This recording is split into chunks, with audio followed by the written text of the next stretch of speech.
So you've got yourself a team because you needed to scale and build your business, and you can't really replicate yourself. And if you work any more days, you will burn out to the ground.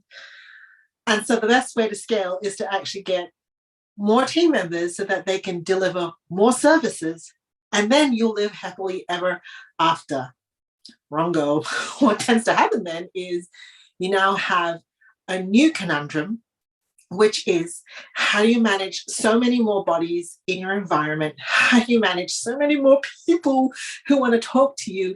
So many more questions you need to answer. And then you throw up your hands and you wonder, have I done the wrong thing?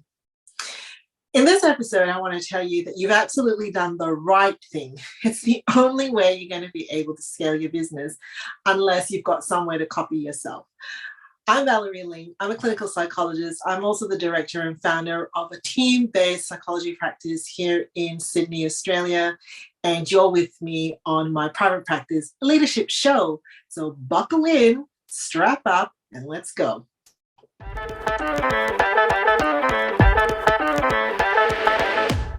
It's not uncommon for me to hear around the private practice leadership traps, especially when you're owning your own business, that you really feel like you've made a mistake. You thought that it would help you to have more people around you. You thought that you'd be able to have more reach if you had more people in your business to be able to see the clients and the patients so that more people could get help and you would be able to, using everything that you know, all of your warm people skills and all of the things that you've learned as a therapist to actually lead your team. And it's devastating when we then discover that that's not actually true, or it feels like it was a mistake. And when you're a healthcare professional, we really don't like making mistakes. We've been trained to make sure that we make decisions that are compliant, that have considered risk, that have got a really excellent wraparound, thoughtful process around it so that when we make the decision for our clients, and when we help them, and when we walk them through those decisions, they can bring about a lot of healing, a lot of joy, and we get a sense of reward. A lot of times we don't feel that when we're leading a team in a private practice situation. So let me tell you a little bit about my story. In 2017, I thought that this would have been the best way for me to do it. I experimented with a couple of things. I rented I rented one of my rooms out. I only had one room at the time. I started my private practice on the side because I had really young kids and it provided me the flexibility to be able to drop them off at school and pick them up and to juggle my work hours around what they needed. Very soon, however, I was very fully booked and it didn't bring me any joy to turn our referrers and our inquiries away. And so I thought, okay, step number one, simply replicate in the least complicated way possible, rent out my room. And I did. I rented out my room and then I realized that I now was really disconnected to the clients that were coming through the practice. And I was also really quite disconnected with this other human being that I had brought in. I liked them when we chatted and when we were in the interview phase, because you don't really interview when you're renting out a room, but getting to know you phase. I really liked them. I enjoyed them. I enjoyed being able to exchange personal stories, thoughts, professional knowledge, talk about clients. But once we entered a rental model, they came in and they left, and we didn't really have a central email. And so there wasn't really any communication. And it just felt like I was handing over clients, or they were seeing their own clients, and we really weren't doing it together. So number one, it didn't give me a feeling of team. Why is team important?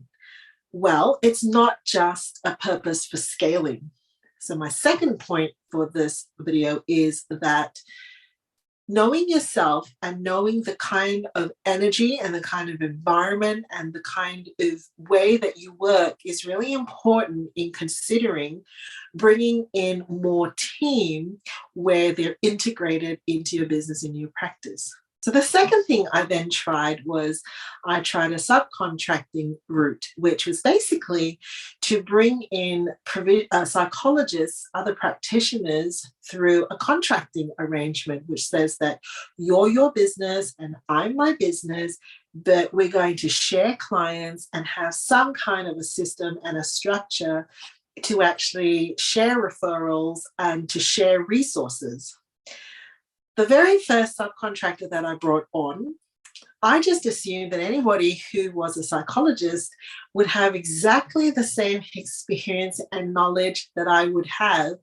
And I just assumed that they would, have this intuition. And it was no fault of the person that I brought in that that wasn't the case. I just didn't know. I had all these assumptions. I soon learned that different universities taught psychology differently. Different supervisors supervised differently. Different people had different work experience. If you worked in a public setting, if you worked in a school setting, if you worked in a hospital setting, that all brought about different experiences. So the second thing that I learned is that I really couldn't assume that the people that I brought on had the same context that I had experienced, which brings me to point number 3. So then I thought to myself, okay, now I'm going to try to recruit subcontractors that worked very similarly to the way that I would work and had training that was very similar to me. And not that I was excluding any training pathways. However, we had a deeper conversation at the interview stage. I tried to find out where they did their training. I asked, could I please view your academic transcripts? Would I be able to get a reference or talk to your clinical supervisor so that I could figure out, do we work the same way? So my third point was, I had to try to learn to figure out whether there would be a seamless transfer of experience from me to other people who were working with me in my practice. This was the season I discovered that it really also depends how long you've been working as a practitioner. By not understanding it, I really missed out on some key understandings into recruiting and getting more people onto my team. So there's a difference now between early career therapists. There are a difference between mid-career when people have competing demands, for example. If they're also in a space where they've got to care for family and kids, there are competing demands. Late career have got some different priorities. They may want more flexibility. They may not actually like someone telling them or talking to them about, and giving feedback about how you see clients and how you're managing your time and how you're managing the schedule. I hadn't realized that I needed to also deeply understand where people were in their careers. Point number 3, you need to know, where are people in terms of their stage of development? Number 4, so then I got a little bit more clued in. I must admit there was a lot of shock that went through my system when I actually realized, oh, not everybody is like me. Sounds horribly arrogant. Just professionally, I'm in a blind spot. A lot of times as a health practitioner, I'm working with my clients. Yes, I work with teams sometimes, but it's a very specific context. So the next lesson that I had to learn, point number 4, is that different generations have different needs. This was a huge, huge, costly learning curve, my friend. Huge. What do I mean by the generations? Well, I'm 47 and I'm of a particular generation. We're called the MTV generation or the Generation X's. Now, we came from a particular understanding of work. Just today, I was walking in the shops and I heard 2 people talking. I think they were talking about their adolescent children, and they were saying, I just don't understand. I always work, whether I was in school or whether I was in university. I always look. I just don't understand, why won't my child go get a job? I thought, because you haven't clued on to generational needs. So I'm of a particular generation that has a high desire to achieve competency and also to achieve some kind of work-life balance. The currency that I trade in is to get to a point of mastery and competency that you get autonomy.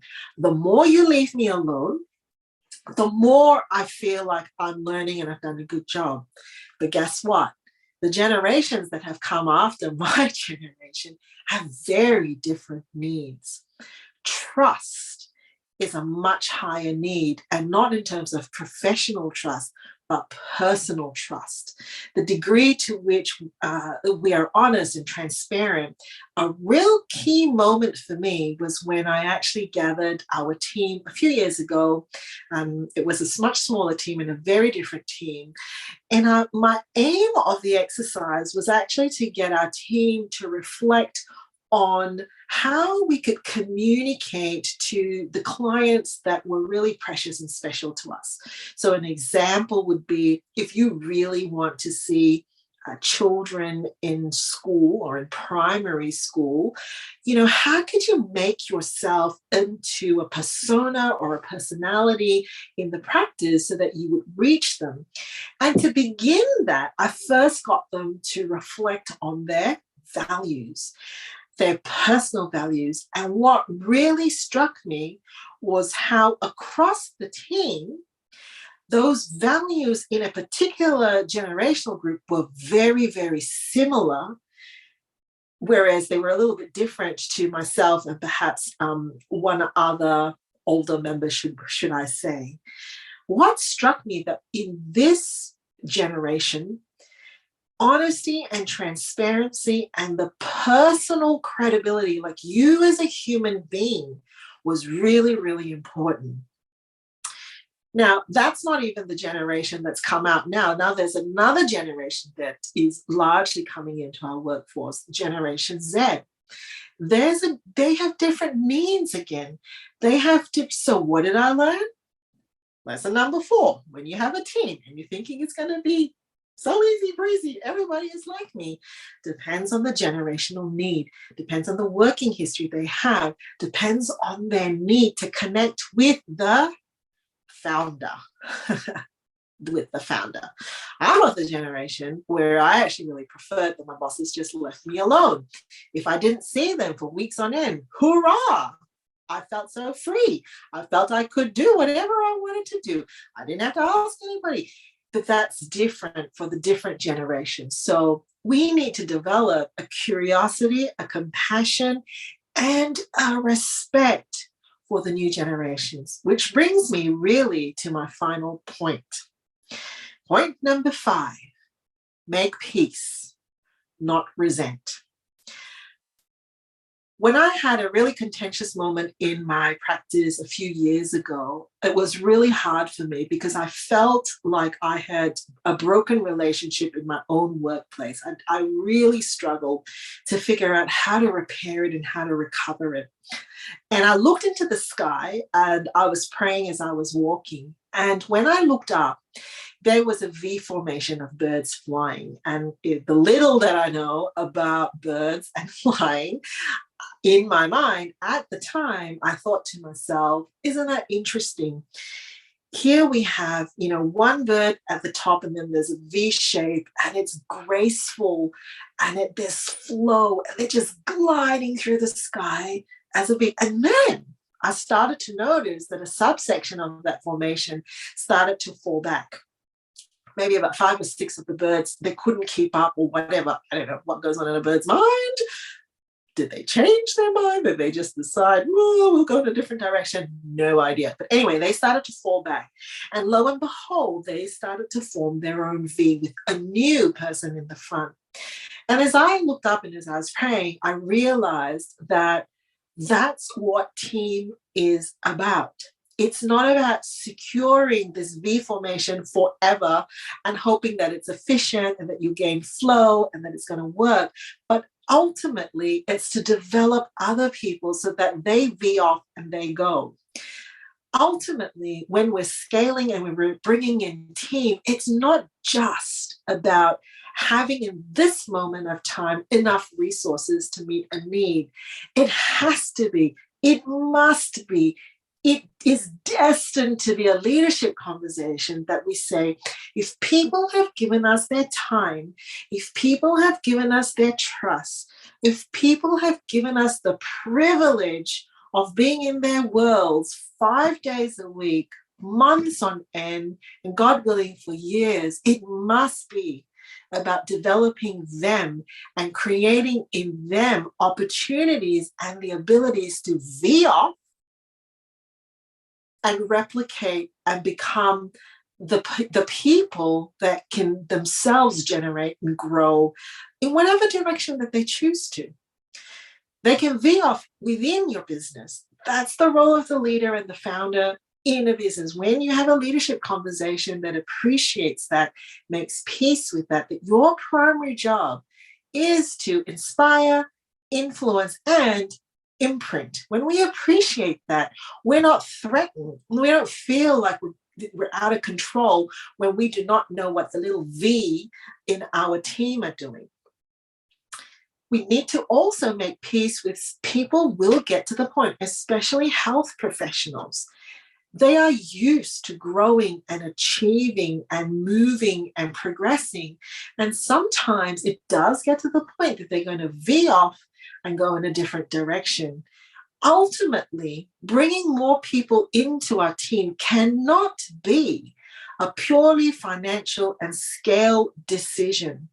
It must be for the love of the vision, for the love of the mission, for the love of the team, for the love of the individual that we see in our environment. By making peace with that, in 2020, when I sat down and reviewed actually it was 2019 before the pandemic, and I wrote the words for team, for my team, for investment in my team, for the direction that my team will grow and spill out and make a difference and change lives for a world without burnout. For this reason, we go again, another year. And then the pandemic hit. And that, my friend, is a story for another episode. I'm Valerie Ling. I'm a clinical psychologist, and I'm here to help you to get out of private practice leadership prison into private practice leadership freedom. If you've liked what you've heard so far and you want to hear more, don't forget to subscribe. Catch you soon.